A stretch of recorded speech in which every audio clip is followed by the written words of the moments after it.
Mother of a now 16-year-old. Who I met backstage. He did? He's a great young man. Thank you. Yeah. I feel like the Guardian has not done a good job of protecting my mom. As long as she has people around who are yes people and know that she's not getting the help that she needs or getting that, she looked confused and she looked skinny.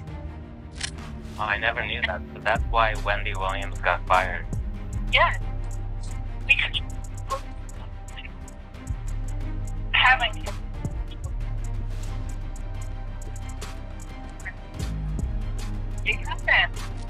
I don't feel safe.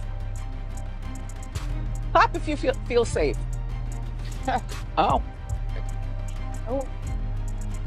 Well. The street is that Diddy actually threatened to do the unthinkable to Wendy's son Kevin Jr. when he was just 16. Now, if you're a longtime Wendy fan, you probably remember that infamous 2017 interview on the Wendy Williams show where Diddy made this creepy comment about meeting her son at the time.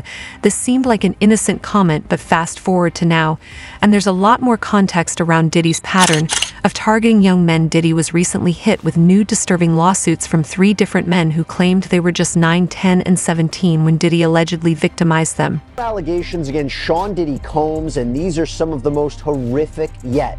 A man says he was just 10 years old when the rapper allegedly drugged and sexually assaulted him during what was supposed to be an audition, sending him back to his parents crying. And now on top of all this, some new reports are surfacing from the ongoing federal investigations alleging that Diddy planned to do the same horrific things to Wendy's son Kevin Jr. to punish Wendy for exposing him.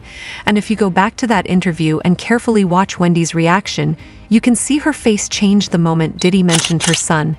As the mother of a now 16-year-old. Who I met backstage. He did? He's a great young man. Thank you. Yeah.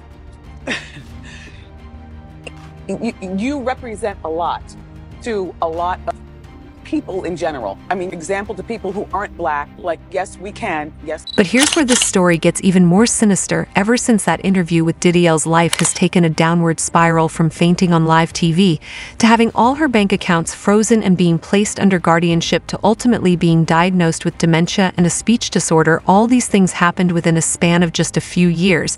And how convenient is it that Wendy lost her iconic talk show just before all these Diddy allegations exploded in the headlines? Was it all just a coincidence, or was it Diddy's evil plan to push Wendy out of the spotlight before she could reveal too much? And what exactly did Wendy's son reveal about Diddy allegedly threatening him? Let's get into it. I've got so much money. I want it for my son. I want to give some love to my son, Kevin. It's me and you, kid. If you're an OG Wendy Williams fan, then you know her beef with Diddy goes all the way back to the 90s when Wendy was a radio host. Wendy never shied away from putting rappers on blast, and that included Diddy and the rumors about his DL lifestyle. But Wendy wasn't just talking, she had the receipts to back up her claims, and she allegedly got her hands on some photos of Diddy with another man during a trip to Cancun. However, before Wendy could even spill the tea, Diddy had her fired from her show and pretty much blacklisted her across New York, warning every radio station in the city to stay away from her. When she put out those pictures of the dude pulling his pants down and it looked like some gay act that was going on, he got on the phone. He said, let me tell you this. When I get back to New York City, if she's on the radio station, he's talking to a radio executive. When we got back to New York City, Wendy Williams was in Philly at a new station. Wow. That's the power he had. Wendy later pretty much confirmed the whole story in an interview on Vlad TV and said she was burned at the stake for talking about the number of closeted men in hip-hop. Come from a very homosexual era of hip-hop as well. There was a radio personality once upon a time. Her name was Wendy Williams, and she was practically for talking about such. And now it's all come full circle.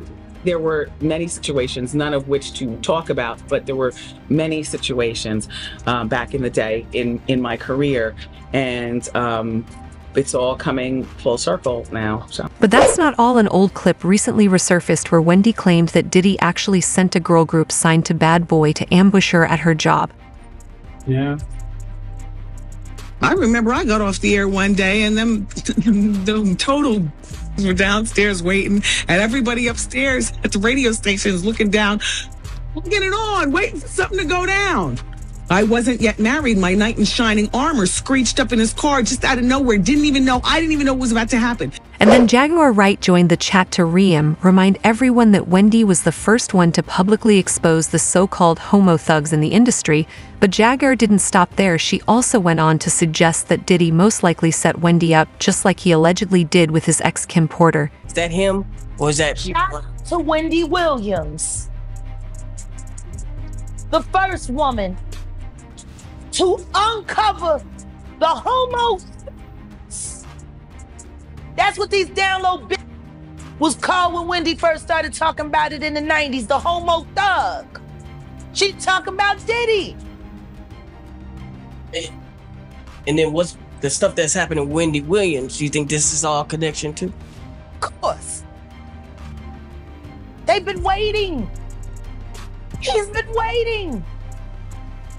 He was waiting for Kim. Remember? He was waiting. The casket was ready. She was literally casket ready.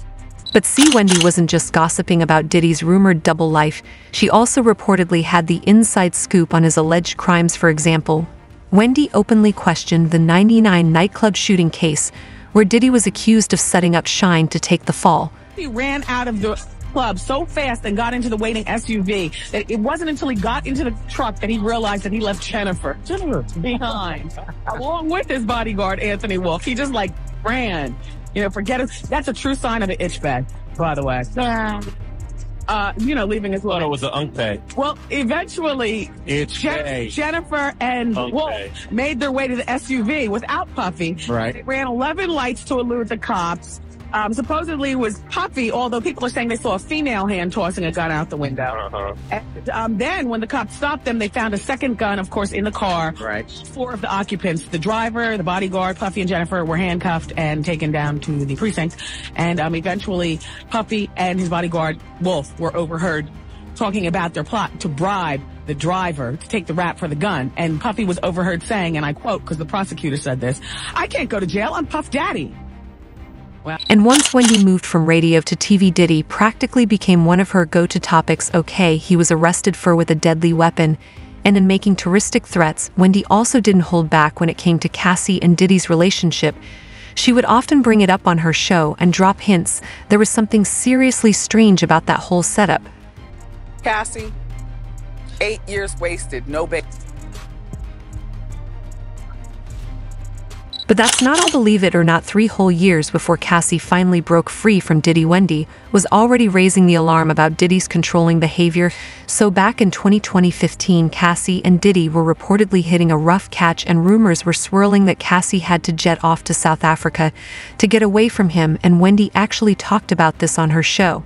And she even suggested that Cassie must have been terrified knowing that Diddy could track her down anywhere in the world and use his influence to cover up anything he wanted. 2023, and Cassie finally dropped that bombshell lawsuit against Diddy, basically confirming everything Wendy was hinting at for years. Cassie said in her lawsuit that she tried coming back in 2017, just months before Cassie finally managed to escape. Diddy actually showed up on the Wendy Williams show, and on the surface it looked like they had finally buried the hatchet. They were laughing, joking about their past beef, and it seemed like they were all friendly again. I know I pissed a lot of people off, including you. But this is a full circle movement, everybody. Get into adult conversation. But now that Diddy has been officially indicted on multiple charges, that same interview on Wendy's show feels like a completely different story. And if you really watch Diddy, it actually looks like he was silently warning Wendy to stay in her lane and not cross him. I must say it's been a long time coming. Yeah. And I want to just tell you how proud I am of you. Because I don't think you get enough credit for being the first one to really cover our culture, hip-hop culture, and also hip-hop celebrities, and just understanding that it's new. Not just saying that's all that you cover, but you started shedding light on our culture and our people, and thank you very much. And then when Diddy mentioned meeting Wendy's son Kevin Jr., you could practically feel the tension in the air. Wendy immediately got uncomfortable and tried to quickly change the topic. But now 16-year-old. Well, I met backstage. She was it's great young. Cute.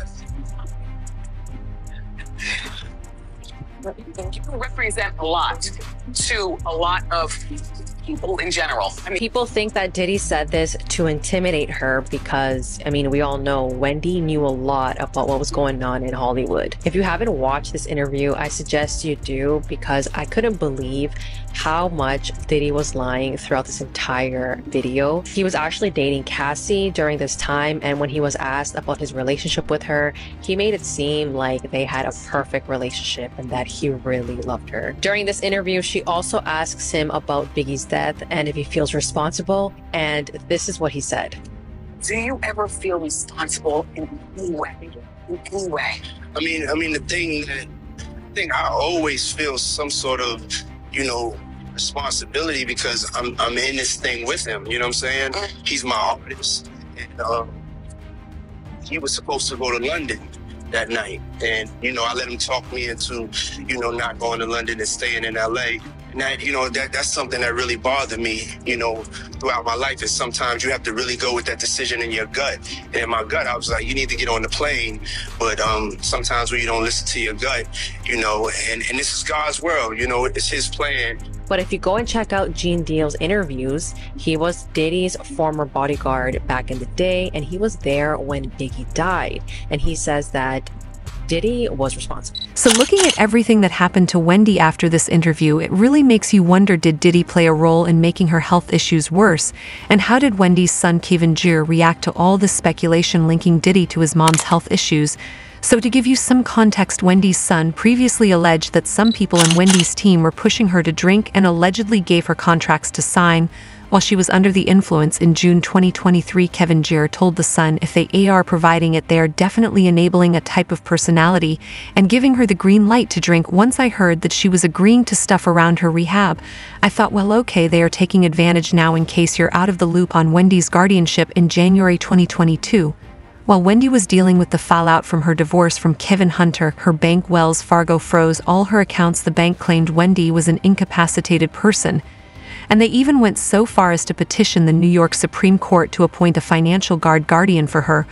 But then things took a twist. Wendy's lawyer spoke out and claimed that Wendy's former financial advisor, Lori Schiller, lied to Wells Fargo about Wendy's condition. Went to Wells Fargo and said, I'm closing my accounts because I think you're colluding with my business manager to steal from me. Y'all, just stay with me. Instead of investigating these claims, one, Wells Fargo sued to gain financial conservatorship over her by calling her crazy, and they won. Do y'all not realize how crazy that is? And what does that mean for everybody else who banks with any of these big companies? According to Wendy's lawyer, Wendy previously fired Lori Schiller due to improper conduct, and Schiller wanted to get revenge on Wendy, and she allegedly started providing Wells Fargo with fake evidence that Wendy was in desperate need of a guardian. That's when Wendy's lawyer asked for a temporary restraining order against Wells Fargo, claiming that the bank was interfering with Wendy's right to access her financial assets. And then Wendy also spoke out and called out Lori Schiller and Wells Fargo, accusing them of unlawfully blocking her from accessing her money. When I began asking questions about my money, suddenly Lori Schiller has got no response regarding my money. I want my money. This is not fair. And Wells Fargo has no questions and answers with regarding my money. This is not fair. And Lori Schiller and Wells Fargo have this guardianship petition about keeping me away from my money. This is not right. However, in December 2022, the court sided with Wells Fargo and appointed attorney Sabrina Morrissey as Wendy's financial guardian. Now here's where things get even more sketchy. The first thing Sabrina did was to cut off Wendy's only child, Kevin Jr., despite Wendy previously making it clear that she wanted all her money to go to her son. And then Kevin Jr. decided to break his silence, and he even said he was worried Wendy could die because she's surrounded by people who don't have her best interest at heart. Kevin claimed that Wendy's team is very aware that there is an issue with her drinking and how that issue may be helped, but they're not doing anything because their number one priority is making money off of Wendy. Kevin also shared that every time Wendy tried to get help for her drinking problem and checked herself into rehab, her handlers would follow her there and use the opportunity to get her to sign different contracts. Kevin also pointed out Wendy's financial guardian Sabrina was close friends with her manager Will for years, and according to Kevin, this whole thing looks like a setup. According to Kevin, Sabrina refused to communicate with him about his mom's condition, and they even kept him in the dark about Wendy's whereabouts. Kevin also added, "I'm praying that whoever is in control now doesn't ruin whatever hope it is for her to get back up again." Now what's also sketchy is that it recently came out that the court refused to appoint Wendy's only sister Wanda as her guardian, and for some reason they insisted that it should be Sabrina. So now Wendy's fans are putting the puzzle pieces together, and many of them are convinced that Diddy pulled some strings in New York to get Wendy under the guardianship of Sabrina Morrissey. But what's your take on this? Do you think it's just a coincidence that Wendy got diagnosed with dementia shortly before all those lawsuits against Diddy started piling up? And how do you feel about that comment Diddy made about meeting Wendy's 16-year-old son? Was this a direct threat to Kevin Jared? Drop your comments below. But don't go anywhere, because there's more to this story, and we're now hearing that Diddy also allegedly tried to set up Wendy to be raped to Diddy. Man, under the jail ain't enough. I honestly believe they messed Wendy Williams all the way up mentally, because she was the only media personality who was not afraid to expose Hollywood, especially all that's happening right now with Diddy. And I just imagine Wendy Williams smirking at home while all of this info about Diddy is coming out. She's hated him for decades and tried to tell the music community that the call was coming from inside the house. Honey, when I tell you guys, wow, all the stuff that he did to Wendy Williams, that is why she is in a situation is now, you know, he had it out for her and her son. And you guys know Wendy Williams, her hus. I saw this on Tasha KOK. She interviewed a man that was working underneath Wendy Williams' husband, and he said that Wendy Williams' husband is zesty too, that him and Wendy Williams' husband was doing a do all over in her bed, and everything. She was with a down low man this whole time. Isn't that crazy? It's like all of them are gay, you know. But comment, I want to know, what are your thoughts about this? Make sure you guys like, share, and subscribe here at the Messy Sweet Spot, and I'll see you guys on another video. Bye for